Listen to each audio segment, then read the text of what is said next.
This is Optimal Relationships Daily, episode 618, The Renegotiated Relationship by Keith Wilson of KeithWilsonCounseling.com. Hello, everybody. I am your host, Greg Audino, and welcome back to the show that is all about the different types of relationships in your life and what people who aren't you and aren't in your life at all have to say about them. A lot of motivation on this show to amplify our relationships. And if you'd like to see more motivation from episodes of all of our shows every day, be sure to follow us on Instagram at @oldpodcast. Now, today's post is by licensed professional counselor Keith Wilson, so let's get into his post and start optimizing your life. The Renegotiated Relationship by Keith Wilson of KeithWilsonCounseling.com. Once you're in a relationship with someone, you'll always be in a relationship with that person. It's like the Hotel California. You can never leave. I don't care if you never speak to her again, if you move to the other side of the world and put up a dartboard with her face on it, you'll always be in a relationship. There will always be a corner of your brain, I dare say a corner of your heart, that has her name on it. This is doubly true if you're in photos on Facebook together. This is triply true if she met your parents. It's quadruply true if you were married. It's doubly, triply, quadruply true if you have kids together. You're hitched. Love may not be eternal, but a relationship is. The legal end of a marriage is not the end of a relationship. Relationship at its minimal level means that your partner rents space in your head. You think of him sometimes, happily or unhappily, with fondness or regret. He's part of your story and you're part of his. You have to account for him if you're honest. You'll be flooded with memories, good or bad, after the most trivial cues. He'll affect the way you relate to anyone else. He'll always be an item to compare and contrast. Usually, there are more feelings, many more. They may be negative feelings. You might hate her, but hate's a feeling. At some point, time and time again for the rest of your life, when the right buttons are pushed, you'll be transported by your passions. You've seen this in others. You've had beers with the man who, at the mere mention of his ex, goes on a 10-minute tirade about the shrew. You've drained a bottle of wine with a friend who combs over every detail of her ex's pervasive perfidy. These are people still in relationships, even though their divorces are final. By the way, love and hate are not that far apart. They're both intense. They're both very, very far away from indifference. You'll never be indifferent about a former partner, no matter how hard you try and fake it. If you agree that you will always be in a relationship, then the question is, what kind of relationship will it be? Seizing the rope. Picture yourself having fallen off a cliff and hanging on to a bush. Just as the roots are beginning to give, someone lowers a rope down to you. It's the person you once loved, who hurt you, and you no longer trust. Do you grab the rope? I think, no matter what you might say, you'll grab the rope. But maybe not until after that bush begins to give way. If you don't grab the rope out of spite or stupidity, because you don't want to give him the satisfaction of saving you, then you die. If you do grab the rope, then you've demonstrated that no matter how untrustworthy a person is, if the need is great enough, you'll trust him. After he hauls you back up and you catch your breath, you might not fall into his arms and live happily ever after. The wounds of the past are still unhealed. He may have saved your life, but he's still a jerk.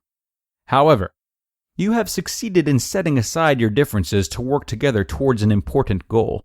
You briefly renegotiated your relationship.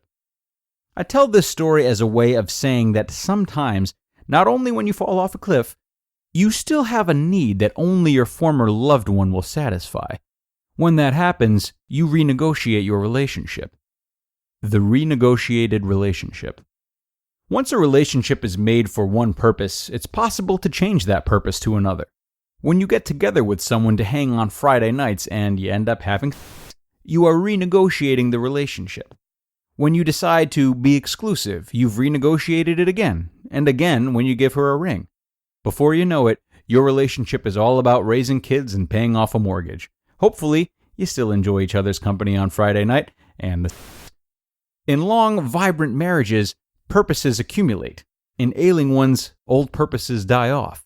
If you have lost some purposes but others remain, then it may make sense to renegotiate the relationship. People do this all the time when they get a divorce but cooperate with each other to raise kids.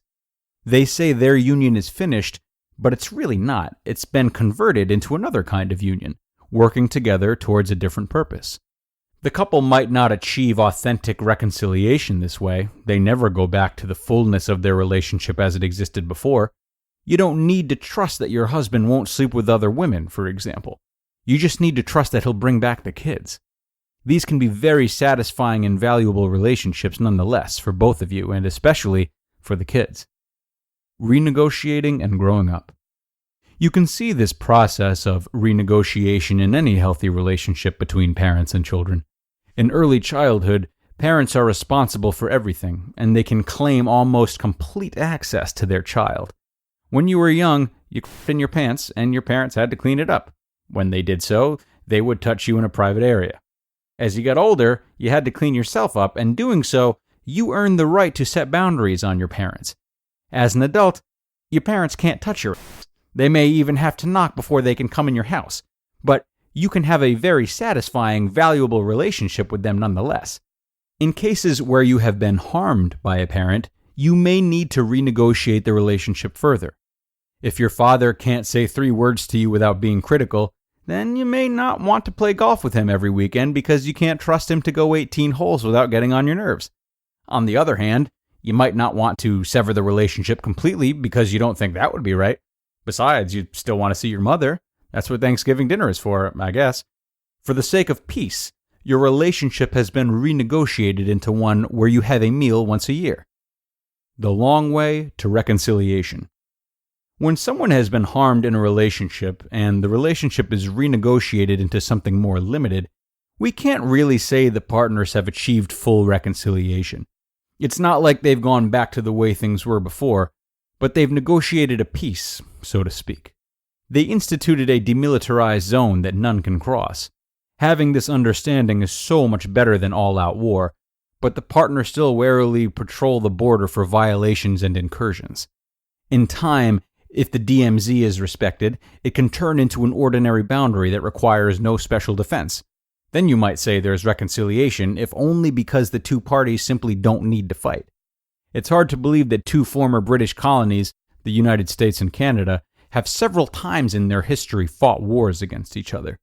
The issues between them have long since passed away, and only historians remember why they fought. You could say that the 2 countries have reached reconciliation without ever uniting. This is the long way to reconciliation, which is achieved not by the members working it out, but by agreeing to leave each other alone.